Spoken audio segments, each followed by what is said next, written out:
what people may not know, dude, is like you've got a legit membership called Podcasters Paradise. And I've always been a big fan of this. And I got I actually crashed one of your Podcast Paradise parties one time. We'll talk about that. But tell everybody about Podcasters Paradise real quick and what it's all about.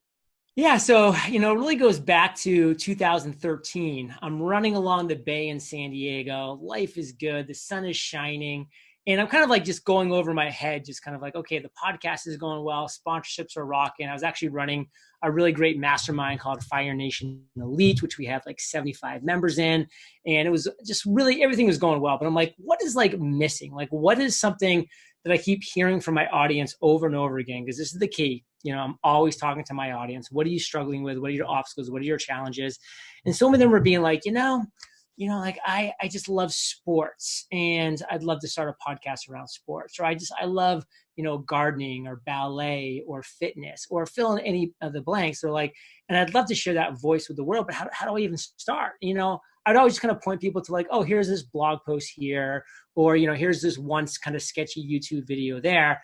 But then as I was running along the bay, I was just like, why am I like directing people to crappy places when I've launched, over 250 episodes at that point already? Yeah. Now I'm over 2,500 little update alerts.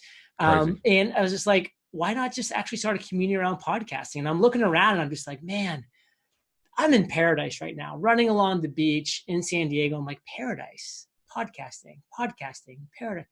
And I ran home. I'm like, Kate, we've got to launch a community. If nothing else, then I found an alliteration.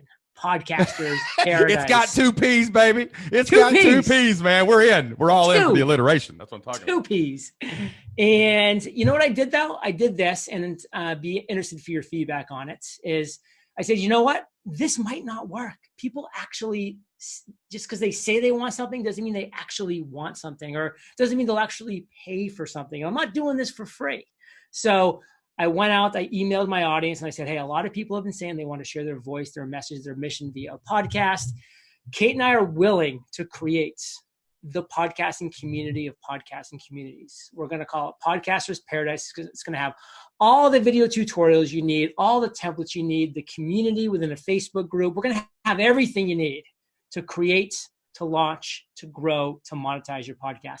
But I'm not even lifting a pinky of work until you guys put your money where your mouth is and validate this. I go, so in 45 days from today, I will launch this course if I get at least 20 people to pay me $250. And by the way, you guys will be the early birds. You'll be able to help me build this over the next 45 days. Like I'll keep you updated and ask for your advice. And when I open it in 45 days, it's going to be $500 per membership, and it's never going lower. So you're getting 50% off by committing to it now, to it early. And Shane, that one email, we did 35 sales. So I was like, that almost doubled my minimum requirement, which was 20.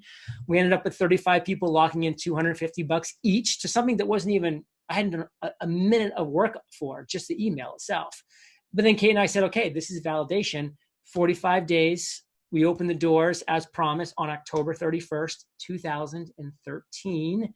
And as you and I are sitting here, we've brought in over 6,000 members. We've done over $5 million in revenue.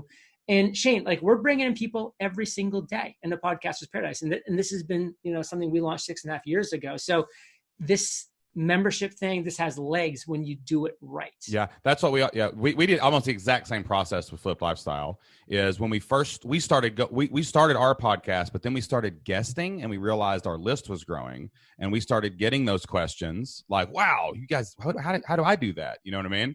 And we did the same thing. We're like, hey, here's a course.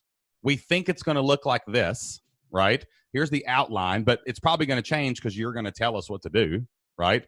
And we launched our course, and then we immediately realized that people loved being together, right? Like they loved the group calls. They loved being having some kind of access to me and Jocelyn, right? Even if it was just a Q&A once a month or something like that. And we just, same thing, pre-launched. Every membership should pre-launch. You should never do anything until someone votes with their wallet, because a survey where you can click a little button and you're sitting in your PJs. Oh, I would do that. Easy. I do. That sounds I great. would do that. But when it's and time then to it comes put the down money to on they're it, just like, oh, me. I was actually like thinking like, my friend down the street. yeah, I not haven't talked to me. in 5 years. Oh, wait, it takes a little work and I have to invest my money. Oh, come on now. We can't do that.